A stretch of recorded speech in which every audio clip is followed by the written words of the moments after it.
A designated site of international importance, home to endangered species of sea turtles, and now overcome with discarded fast fashion garments.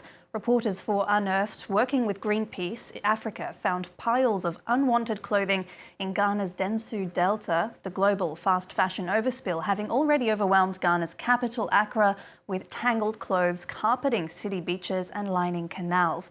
15 million items of discarded garments arrive each week. To talk more about this report, we're joined by Quashie-Idun, who is the head of investigations at Greenpeace Africa. Thank you very much for speaking to us on France 24. Let's start then by talking more about the key findings of this report. Hi, Carice. Thank you so much for having me back. So as you mentioned, we released a report last year, and this prompted us to do a follow-up this year.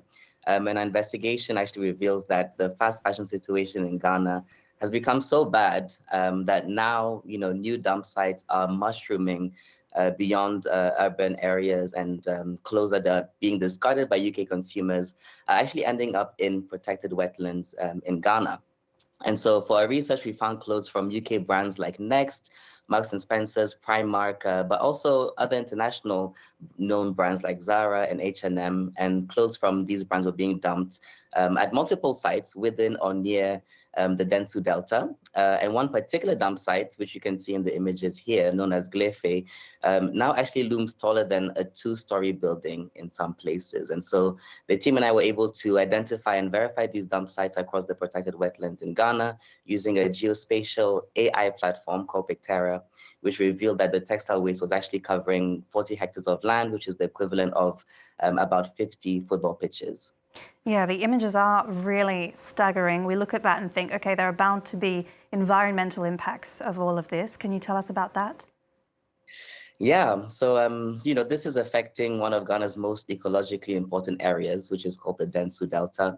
And so the wetland is, internationally recognized under the Ramsar Convention, and also supports a rich biodiversity. We're talking about migratory birds, also endangered turtles that actually lay their eggs on these beaches. But now, because of the textile waste crisis that we're seeing invading this ecosystem, right, we're seeing piles of clothes, often made from synthetic fibers, which are mostly plastic. And so these materials can actually take centuries to break down. And as they do, they'll also be releasing microplastics and toxic chemicals into the soil, into the water, which experts have told us can really alter the structure and function of these habitats, but also disrupt biological processes. And is this having effects on other industries like fishing and tourism? Exactly, Carice. So we're seeing this having a really bad impact across multiple industries. So from the secondhand industry, the second-hand clothing trade industry, to also fishing, as you mentioned, and even tourism. So, for this investigation, we spoke to fishermen from the local areas who have reported declining fish stocks linked to the textile waste dumps. When they are kind of casting the nets to throw fish, their nets are carrying torn clothes, so this is really impacting local fishing practices, but also the tourism industry rightly suffers. We have a famous beach in Ghana called Bojo Beach, which faces constant pollution from clothes being washed ashore, and even staff members from that beach told us that on a daily basis, they're having to collect waste that they put aside to then also burn on a weekly basis. So several industries are being, harmed by these practices. The second-hand clothing market that we talked about before in Ghana's capital, that receives more than 1,000 tons of clothes every week. That number is hard to kind of imagine. I'm thinking personally about suitcases filled of 30 kilos worth of clothes and how many suitcases you would need to reach 1,000 tons. Why does Ghana receive more than any other country?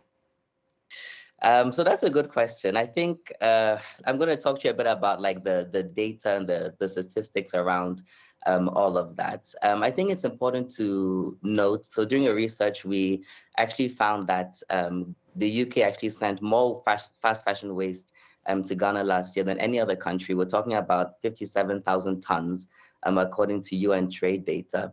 And so trade statistics also show that UK exports of secondhand clothes to Ghana have actually increased in the last 10 years by 77%, but that over the same period, the value of each kilogram of these exports has also dropped 15%. So we're seeing an increase in exports, but also a decrease in the quality of the products being sold. And so Ghana is a big hub for receiving secondhand clothes. Kantamanto market is one of the largest secondhand markets in the world.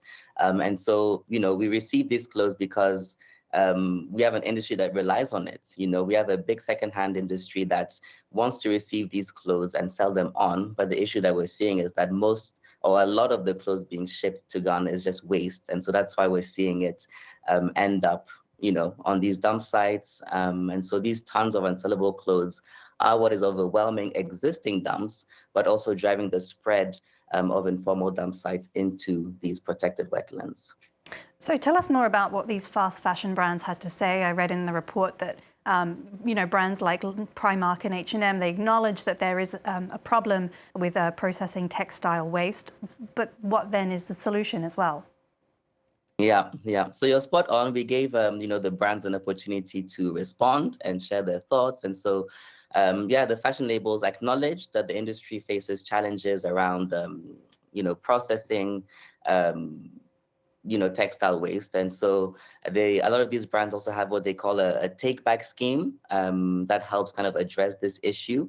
But also H&M and Zara, so that they would actually support what we call an extended producer responsibility framework to hold these labels accountable for their products' end-of-life impact. But when we look at the industry, I think that there's so many conversations to be had. We want to be looking at how to produce clothes more sustainably, right? So we need a lot more binding national, regional, and global agreements on textiles for extended producer responsibility that actually acknowledge the international trade of used clothes and also try and mitigate these problems. But we also need to look at the types of, quality fibers that we use in our clothes and kind of phase out this plastic that we're seeing so many fast fashion brands use currently. So we really want to see threads that are more sustainable and threads that last.